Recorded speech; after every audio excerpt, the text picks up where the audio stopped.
আল্লাহর আরশের থেকে তোমার পাপ বড় হয়ে গেছে। এমন কি গুনাহ করছো আল্লাহর কুরসি থেকে তোমার পাপ বড় হয়ে গেছে? তুমি কি শিরক করছো? না ইয়া রাসূলুল্লাহ, আমি শিরক করি নাই। তুমি কাউকে খুন করছো? না আমি তাও করি নাই। তাহলে তুমি কি করছো? তো যুবক বলতেছে, ইয়া রাসূলুল্লাহ, কিছুদিন আগের ঘটনা, মদিনায় এক যুবতীর মৃত্যু হয়েছে, মৃত্যুবরণ করছে।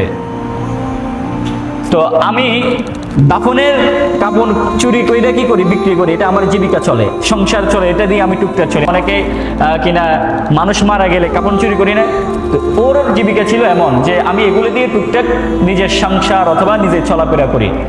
তো মদিনায় এক যুবতী মারা গেছে, আমি কবর খোলার জন্য তার কাপড় আনার জন্য গিয়েছিলাম। কবর যখন খুললাম তখন তার কাপড়টা আমি নিয়ে নিলাম। তার কাপড় নেওয়ার পরে যাইয়া তখন আমার মনের ভিতরে একটা জিনিস যেটা আমার ভিতরে সৃষ্টি হয়েছে, তখন আমি আর থাকতে পারি নাই। ওই লাশের সাথে আমি কি করে ফেলছি? খারাপ কাজ করে ফেলছি। যখন আমার সব কিছু করা শেষ হয়েছে তখন আমার মনে হচ্ছে এই নারী আমাকে ডাক দিছে, এরা আল্লাহর বান্দা, তুমি আমার এই সকল মায়ের সামনে কেন উলঙ্গ করাইলি? ওইভাবে বান্দার ভিতরে মনে হয় তাকে ডাক দিতেছে।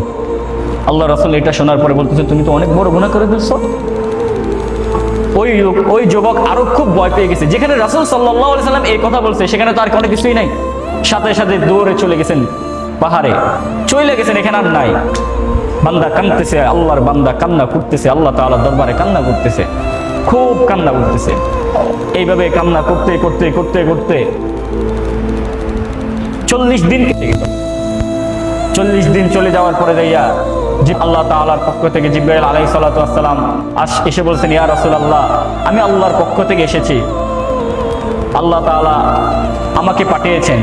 হ্যাঁ, কি আল্লাহ তাআলা কি বলছেন? বলছেন যে মানুষ কি আপনি সৃষ্টি করছেন, মখলুকাত কি আপনি সৃষ্টি করছেন, নাকি আল্লাহ, নাকি অন্য কেউ? আল্লাহ রাসূল বলতেছেন আমাকে সহ এবং সকল মানুষ সৃষ্টি করছেন আল্লাহ।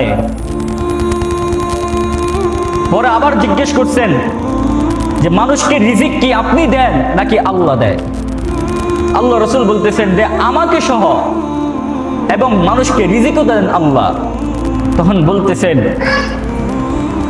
মানুষকে কি মাফ আল্লাহ করেন নাকি অন্য কেউ করে? কম আল্লাহই তো বান্দাকে মাফ করে। ইয়া রাসূলুল্লাহ, আপনি ওই যুবককে জানায়া দেন, তাকে বইলা দেন যে তার গুনাহকে আল্লাহ তাআলা মাফ কইরা দিয়েছে। সুবহানাল্লাহ। ভাই, আল্লাহ তো চান এটাই যে বান্দা গুনাহ করবে, আমার কাছে মাফ চাইবে, আল্লাহ তো চান এটাই। কিন্তু দেখেন শয়তান আমাকে বলে এটা সামান্য গুনাহ, এর আল্লাহ মাফ করে দিবে। আল্লাহ তো চান আমার বান্দা যদি নাফরমানের ভিতরে ঢুকে যায়, তো আমার বান্দা যখন একবার আল্লাহ বলে ডাকে তখন আমার মনটাই শান্তি হয়ে যায়। আমি আর কিছু আশা করি না আমার বান্দা থেকে। তো আল্লাহ তো চান এটাই।